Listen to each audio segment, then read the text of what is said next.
कूफे का एक अमीर आदमी था, फिर गरीब हो गया। गरीब, गुर्बत बड़ी परेशानी है, बड़ी परेशानी, बड़ी आजमाइश। गरीब बेवकूफ इसलिए होता है कि उसकी जेब में पैसे नहीं होते। गरीब मजबूर इसलिए होता है कि उसके पास होता कुछ नहीं ना, तो सारी आजमाइशें इकट्ठी आ जाती। गरीब आदमी था, मेहनत मजदूरी करता लेकिन पूरी ना होती। वो कहता एक दिन गली में ककड़ी बेचने वाला आया, तो मेरी एक बेटी थी छोटी सी, बाकी बच्चे बड़े थे। छोटी जिद करने लगी, कहने लगी ककड़ी खानी है, ककड़ी। कहते मैं परेशान हो गया, दिल टूट गया। बेटी ने सवाल किया है, फरमाते मैंने सोचा किसके पास जाऊं, किसी और के पास। मुझे समझ ना आया, मैं सीधा इमाम आदम के पास चला गया। ये शख्स है जो मुझे देगा भी और मेरा पर्दा भी रखेगा, मुझे देगा भी और मेरा, बोलिए, मेरा ये पर्दा भी रखेगा, ये रुसवा नहीं करेगा, ये फोटो नहीं खिंचाएगा। ये फोटो खिंचा के पहले दिन फेसबुक पे नहीं लगाएगा कि मैं गरीबों में थैले बांट रहा हूं। ये उसी वक्त अखबार वालों को नहीं बुलाएगा एक थैला और 6 अखबारों में तस्वीरें। ये इस तरह नहीं खैरात दे। हजरत इमाम आदम के पास गया तो फरमाते रश बहुत ज्यादा था, मैं इमाम साहब से बात ही ना कर सका। वापस आ गया, इमाम साहब ने बंदा भेजा, फरमाया पता कर ये बंदा किसी जरूरत के लिए आया था, रश की वजह से बात नहीं कर पाया। कहते वापस मेरे पीछे बंदा भेजा, वो मेरे घर तक आया।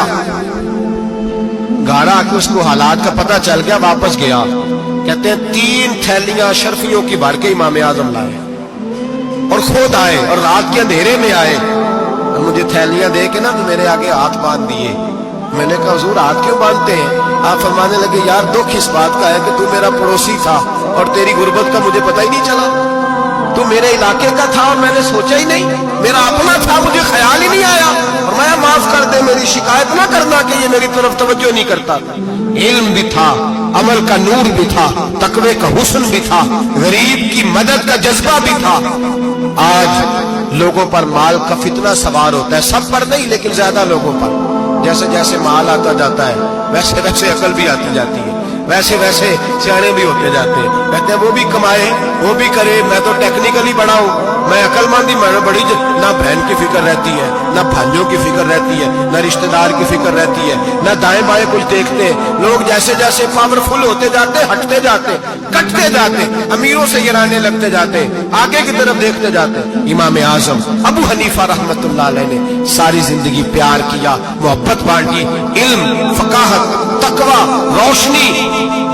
आज लोगों को इल्म होता है पर इल्म का नूर नहीं होता। हमें बहुत सारी बातों का पता होता है पर वो बातें हमारे लफ्जों में होती हैं, हम उसके हुस्न से आगाह। और अगर मैं ये कह दूं कि हमें उन बातों पर यकीन कामिल नहीं होता, कह रहे होते हैं, हम समझते हैं, बड़ी बातें करते हैं, लेकिन उन बातों के पीछे जो अमल का जज्बा है वो फीका होता। इमाम आजम अबू हनीफा रहमतुल्लाह ताला अलैह जितने बड़े आलिम थे उतना ही बड़ा खौफ था अल्लाह का, उतना ही बड़ा खौफ था।